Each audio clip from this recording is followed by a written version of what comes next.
davlatlar va hukmdorlar almashdi. Ammo qadimiy qo'lyozma islom sivilizatsiyasi tarixi bilan birga o'z safarini davom ettirdi.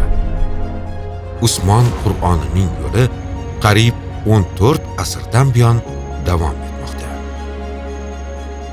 U xalifalar va imperatorlar davrini, urushlar va inqiloblarni va bugun ham u o'tmish bilan bugunni bog'lab turuvchi tirik rishta. Bu asrlar davomida o'z merosini asrab kelgan buyuk sivilizatsiya tarixidir.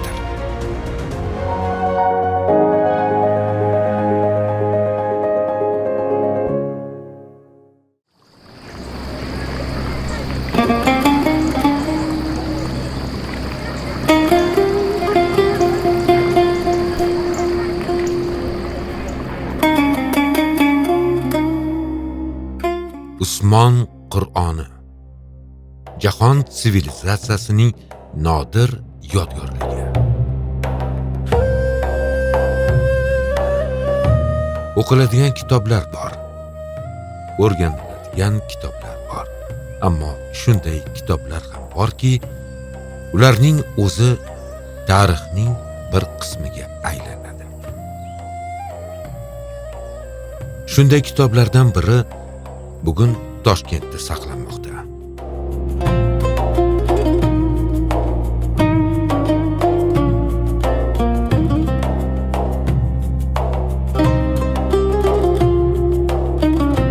Usmon Qur'oni qadimiy va e'zozlangan islom yodgorligidir.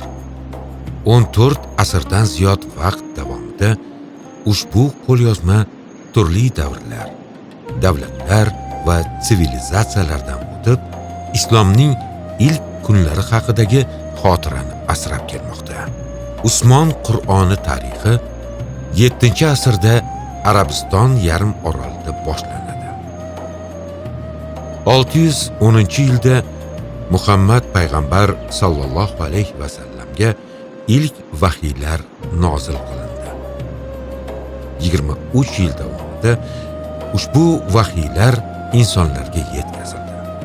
Sahobalar esa ularni yod oldilar hamda qo'l ostida mavjud bo'lgan narsalarga, teri bo'laklari, palma barglari, hayvon suyaklari va tosh taxtalarga yozib bordilar.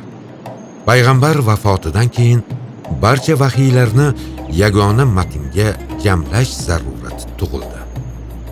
Birinchi xalifa Abu Bakr topshirig'iga ko'ra, bu ishga payg'ambarning eng yaqin sahobalaridan biri Zayd ibn Sobit rahbarlik qildi. Shu tariqa Qur'onning birinchi to'liq jamlanmasi yaratildi. Biroq islom dunyosi jadal sur'atlar bilan kengayib borardi. Tobora ko'proq xalqlar islomni qabul qilar, muqaddas matnni qiroat qilishda esa turli tafovutlar paydo bo'la boshlardi. Qur'on matnining umumiyligini saqlab qolish maqsadida 3-Roshid xalifa Usmon ibn Affon Qur'onning yagona tasdiqlangan matnini tayyorlashni buyurdi. Bu ishga yana Zayd ibn Sobit rahbarlik qildi. Taxminan 650-yillarda Qur'oni Karimning bir nechta rasmiy nusxalari tayyorlandi. Ular musulmon dunyosining eng yirik shaharlariga yuborildi.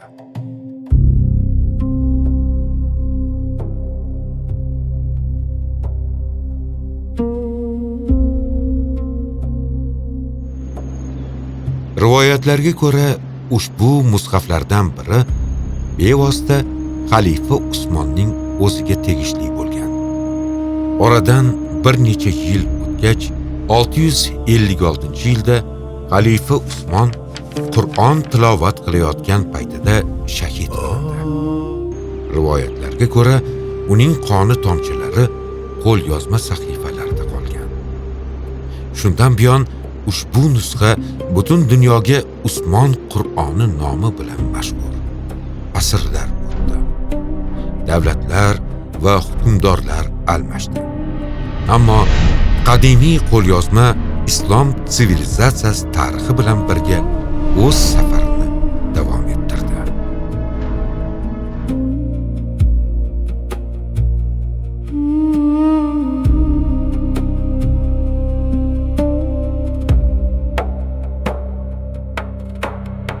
Eng keng tarqalgan rivoyatlardan biriga ko'ra, oradan asrlar o'tib Usmon Qur'oni buyuk Amir Temur qo'liga kelib tushgan. 14-asrning oxirida bu muqaddas yodgorlik ulkan imperiya poytaxti Samarqandga olib kelindi.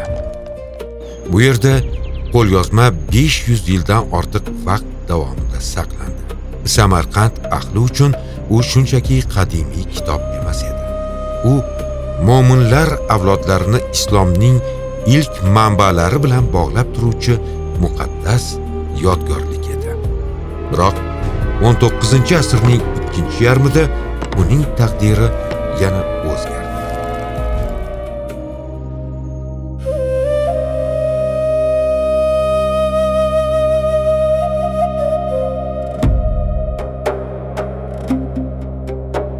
Markaziy Osiyo Rossiya imperiyasi tarkibiga qo'shib olingach, Usmon mushafi Samarqanddan olib ketildi. Toshkent orqali u Sankt-Peterburgdagi imperator xalq kutubxonasiga yetkazildi.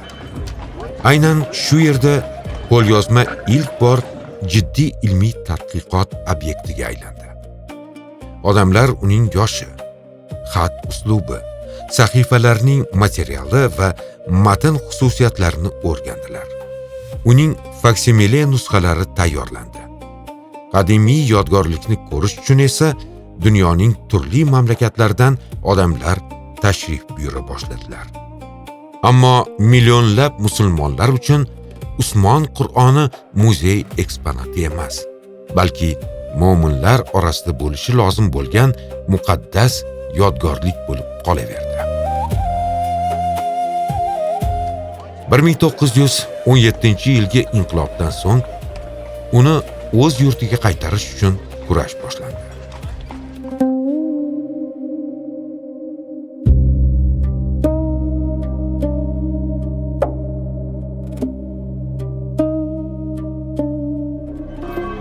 Ko'p o'tmay qo'lyozma Sankt-Peterburgni tark etib Ufaga ko'chirildi va u yerda musulmonlar diniy boshqarmasida saqlandi.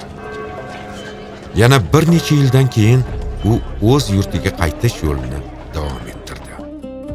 1924-yilda maxsus poyezdda Usmon Qur'oni Toshkentga yetkazib berildi.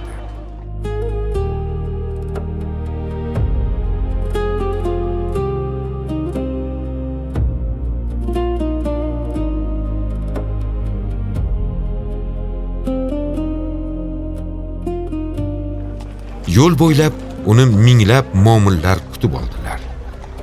Ko'pchilik uchun bu voqea o'z tarixining bir qismi vatanga qaytganining ramziga aylandi.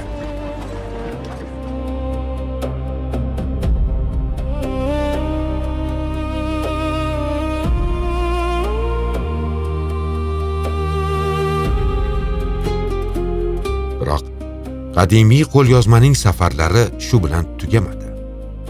Turli yillarda u diniy muassasalar va muzeylarda saqlandi. Mutaxassislar uni asrab-avaylash uchun zarur shart-sharoitlarni yaratdilar. Zero ular oldida oddiy kitob emas, balki jahon madaniy merosining beqiyos yodgorligi turganini yaxshi anglar edilar. Ehtimol Usmon Qur'onining eng buyuk mo'jizasi ham aynan shundadir. Gap faqat uning qadimiyligida yoki uni o'rab turgan rivoyatlarda emas, balki ushbu qo'lyozmaning insoniyat tarixining 14 asrini boshidan kechirib bizgacha yetib kelganidadir. 1989-yilda uning taqdirida yangi sahifa ochildi. Mamlakat rahbariyati qaroriga ko'ra Usmon Qur'oni Markaziy Osiyo va Qozog'iston musulmonlari diniy boshqarmasiga topshirildi.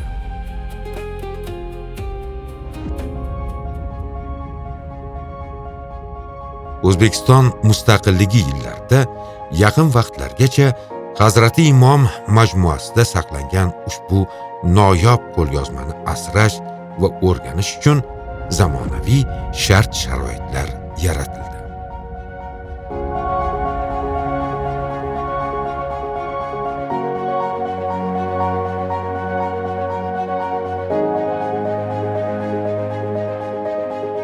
Bugungi kunda Usmon Qur'oni Islom sivilizatsiyasi markazida alohida o'rin egallaydi. Bu yerda uni ziyoratchilar, tadqiqotchilar va dunyoning turli mamlakatlaridan kelgan mehmonlar ko'rishlari mumkin. Ishlov berilgan teriga bitilgan uning sahifalarida arab xattotligining eng qadimiy turlaridan biri bo'lgan Kufiy xatida yozilgan muqaddas matn hanuzgacha saqlanib kelmoqda. Usmon Qur'onining yo'li qariyb 14 asrdan buyon davom etmoqda. U xalifalar va imperatorlar davrini, urushlar va inqiloblarni, masjidlar, saroylar, kutubxonalar va muzeylarni boshidan kechirdi.